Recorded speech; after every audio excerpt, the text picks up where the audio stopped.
নমস্কার বন্ধুরা, আমি মাম্পি মিস্ত্রি চলে এসেছি আরও একটা নতুন ব্লগ ভিডিও নিয়ে। আশা করি তোমরা সকলেই অনেক অনেক ভালো আছো, সুস্থ আছো, আর সবাইকে জানাই শুভ সকাল।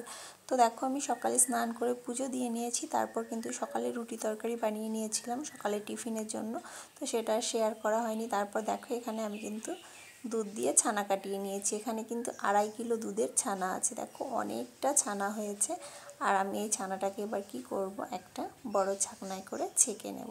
আর এই ছানাটা কিন্তু আমি বানাবো পনির, তার জন্য এই যে দেখো অনেকটা দুধের ছানা করেছি। এই যে দেখো, এখন কিন্তু আমি একটা ছাকনায় ছেঁকে নিয়েছি। তো এটাকে জল ঝরার পর একটা কাপড়ে মুড়ে শিল চাপা দিয়ে রেখে তারপর কিন্তু যে জলটা বেরিয়ে যাবে তারপর আমি ফ্রিজে রেখে দেবো, তাহলে কিন্তু পনির রেডি হয়ে যাবে। আর দেখো, দুপুরে এখানে রান্না হয়েছে গরম গরম ভাত, আর হয়েছে বরবটি দিয়ে উচ্ছে দিয়ে ভাজা, আর এই যে দেখো জ্যান্ত মাছের ডাঁটা আলু দিয়ে ঝোল, আর হয়েছে লাউ ঘন্ট। তো এই হলো দুপুরের মেনু। আর তোমাদেরকে তো ফার্স্টে দেখিয়ে দিলাম যে আমাদের গ্রামে হচ্ছে হরিনাম সংকীর্তন, তো এটা আগের দিনের ভিডিও। তো আমরা হরিনামের কদিন নিরামিষ খেয়েছি। আর এখানে দেখো, এই যেহেতু হরিনাম হচ্ছে তাই বাড়িতে এই যে দেখো একটু উঠোনে গোবর দিয়ে নিয়েছি।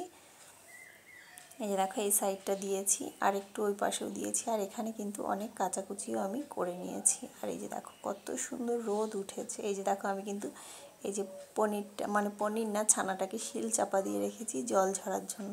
আর এখানে দেখো, বাবা একটা নিয়ে এসেছিলো 5 কিলো ওজনের তরমুজ। এই যে দেখো, আমি নিয়ে বসে গেছি কাটতে। আর কত সুন্দর লাল দেখো, আর খেতেও খুব মিষ্টি ছিল। আর আমি কিন্তু তরমুজ খেতে ভীষণ ভালোবাসি, ফল খেতে খুব ভালোবাসি। তো এই যে দেখো, হাফটা আমি কেটে নিয়েছি আর হাফটা ফ্রিজে রেখে দেবো। এই যে দেখো কি সুন্দর লাল আর খুব মিষ্টি ছিল।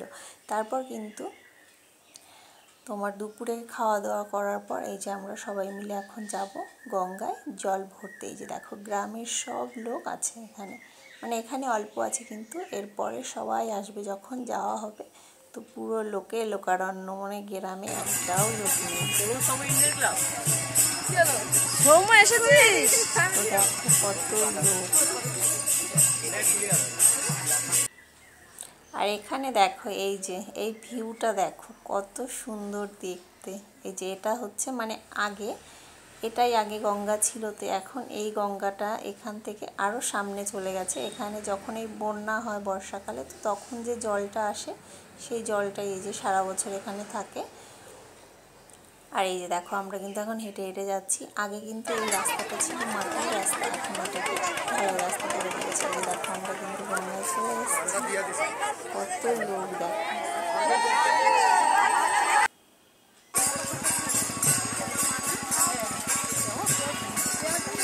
দেখো কত লোক। আর কিন্তু দেখো সন্ধেও হয়ে এসছে, মানে গ্রামে মনে হয় একটাও লোক নেই, সব চলে এসছে। আশেপাশের গ্রাম থেকেও কিন্তু লোক আসে এই জল ভরার দিন, তো ভীষণ মজা হয়।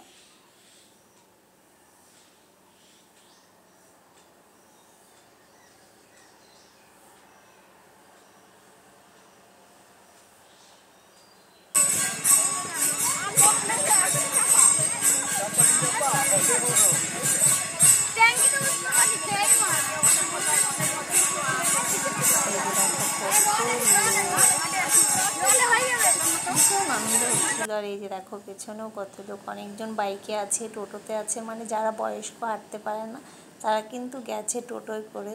সবারই তো যেতে ইচ্ছে করে, তাই না বলো? হাঁটতে পারে না তো কি হয়েছে, টোটো করে গেছে ওনারাও আনন্দ করেছে। আর আমরা দেখো সবাই কিন্তু এই যে হেঁটে হেঁটে যাচ্ছি।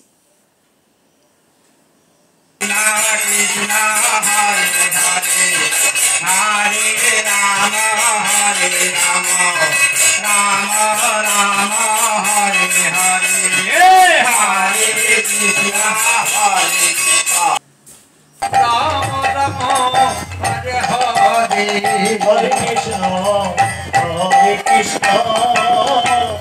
কৃষ্ণ কৃষ্ণ।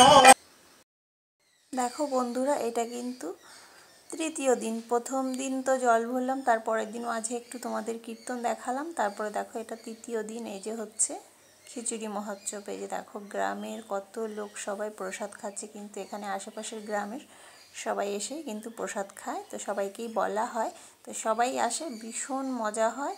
আর এখানে দেখো এই যে রয়েছে রাধা কৃষ্ণ, এই যে দেখো কি সুন্দর লাগছে দেখতে। এই দেখো রাধা কৃষ্ণকে কিন্তু ভোগ দিয়ে রেখেছে। তারপর দেখো এখানে এখন হচ্ছে এই যে কি বলে এটাকে, যাই হোক দধিমঙ্গল নাকি, তো আমার জ্যাঠার ছেলে আর বৌদি এই যে দেখো করছে। এই যে আমার বৌদি মানে দাদা ফাটিয়েছে, বৌদিকেও কিন্তু গড়াগড়ি করতে বলেছে যারা এসছে, মা গোসাই বাবা গোসাই, তো তারা বলল। আর এখানে দেখো তারপর সেখান থেকে বাড়ি এসে এই যে আমি করে নিচ্ছি রুটি, কারণ রাতে হবে লীলা কীর্তন, তো সেটা শুনতে যাব, তাই আমি তাড়াতাড়ি রুটি করে নিলাম। আর এখানে দেখো এই যে ভোগ দিয়েছিল, তো ভোগ এনেছিলাম, তো